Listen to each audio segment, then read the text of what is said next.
Hello, Dimensioners. Welcome to Laws of the Unseen, where we talk about how to transcend the laws that are invincible to the naked eye. So, this series is for people who seek ways to go beyond certain life limitations.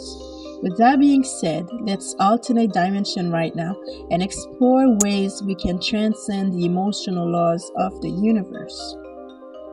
So, in the previous episode, we explore ways to transcend the body. We talked about the limbic system, which is responsible for our emotions. We also talked about how being slave to the limbic brain is self-limiting because when we operate solely with our emotions, we tend to see the world through our own emotional state, and we often discredit others' emotional state.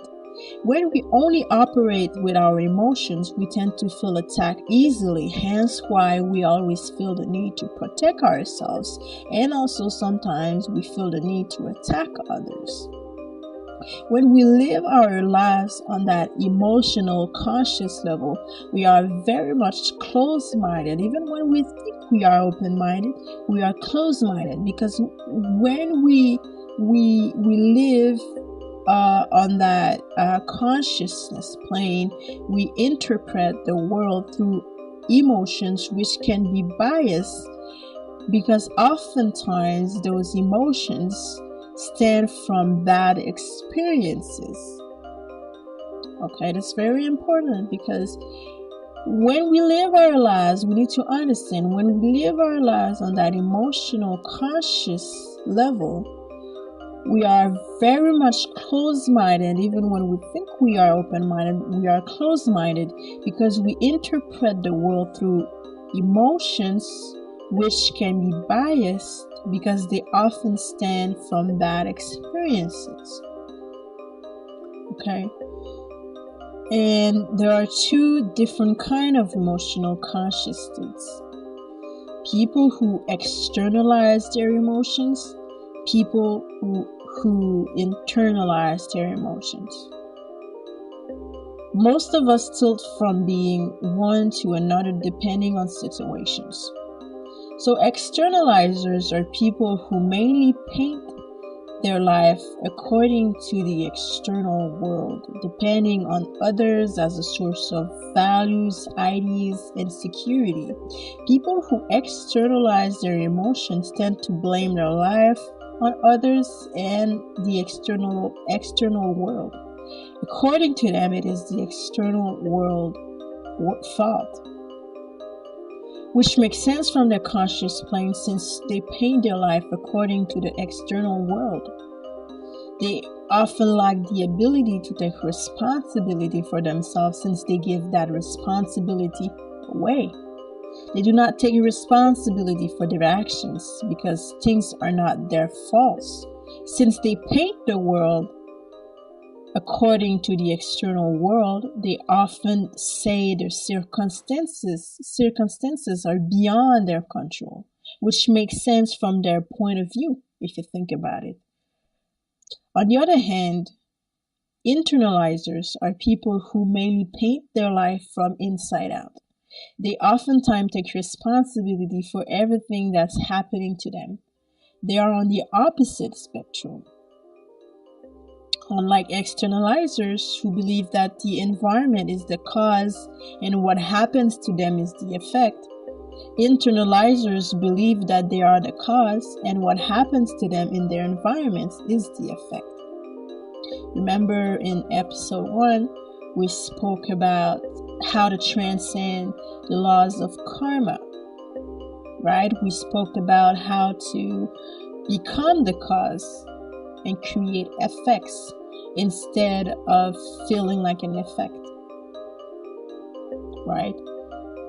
So here we have internalizers who believe that they are the cause and what happens to them in their environment is the effect. And we have externalizers who believe that the environment is the cause and what happens to them is the effect, because they paint their life according to the external world. So we see here there are drawbacks to being both. There are drawbacks to being an internalizer and also be an externalizer.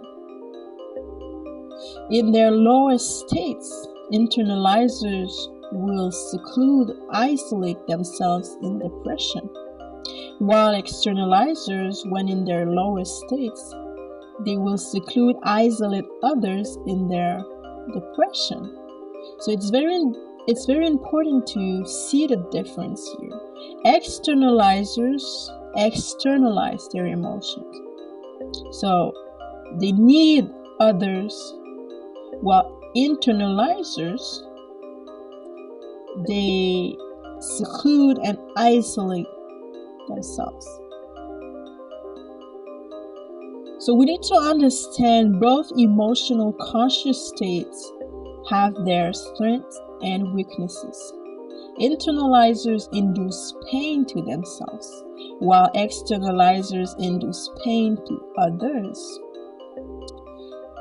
But there's one thing we need to understand: even if they seem to look different, both emotional conscious states are slave to fear and pain. Both emotional states do not want to feel vulnerable in the face of the world. They just express it differently. So how can we transcend our emotions and embrace feeling vulnerable? How can we use our vulnerability to empower our life? So in order to transcend the emotional laws of the universe, we need to find balance between internalizing and externalizing. Okay? If we want to live beyond the emotions, if we want to break free from the prison of our own emotions and the prison of others, we need to understand and realize how being vulnerable is a major advantage in becoming our greatest version. But when I speak about being vulnerable, I do not speak about becoming a victim. It's the exact opposite. To feel vulnerable and to accept feeling vulnerable is to claim our humanity in all its glory. The strongest and most successful people are the most vulnerable because they have learned to own their emotions and their story instead of letting their emotions and their story own them. The strongest and most successful people are the most vulnerable because they have learned to own their emotions and their story instead of letting their emotions and their story own them. It's not really about controlling your emotions or the emotions of others. It's about accepting and using them for guidance. Okay? It's not really about controlling your emotions or the emotions of others. It's about accepting and using them for guidance, for greater growth. It's also not about suppressing your emotions or suppressing the emotions of others. It's about acknowledging and understanding them. It's about acknowledging your emotions, acknowledging the emotions of others, and understanding them.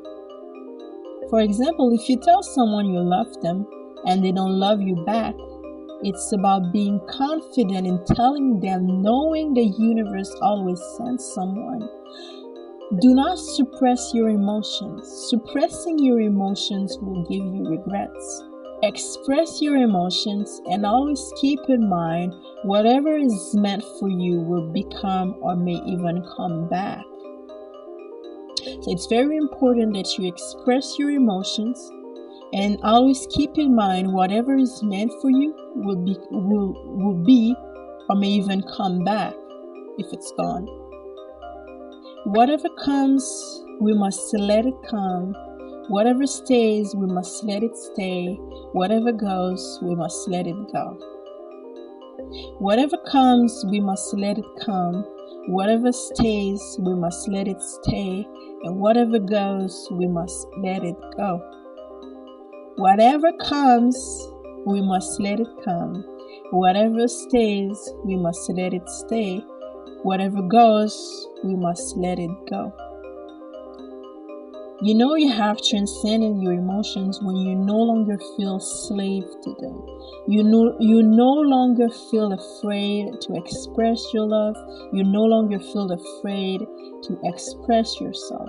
You no longer fear rejection. You no longer fear pain.